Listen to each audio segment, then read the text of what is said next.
building up one another. We then that are strong ought to bear the infirmities of the weak, and not to please ourselves. Romans chapter 15, 1.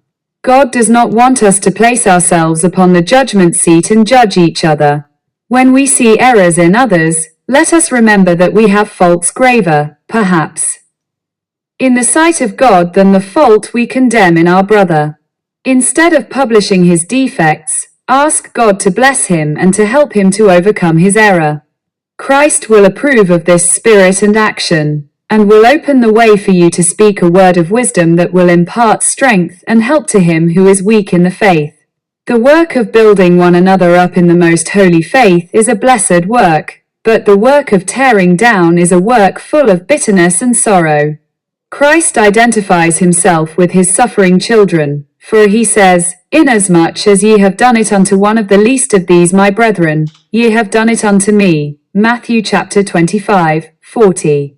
Every heart has its own sorrows and disappointments, and we should seek to lighten one another's burdens by manifesting the love of Jesus to those around us. If our conversation were upon heaven and heavenly things, evil speaking would soon cease to have any attraction for us. Instead of finding fault with others, let us be critical with ourselves. The question with each one of us should be, is my heart right before God? Will this course of action glorify my Father which is in heaven?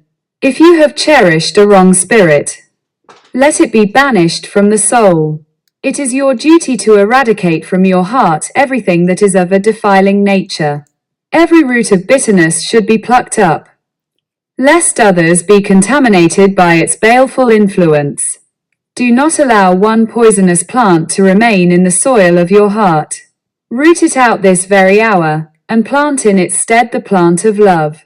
Let Jesus be enshrined in the soul. Christ is our example.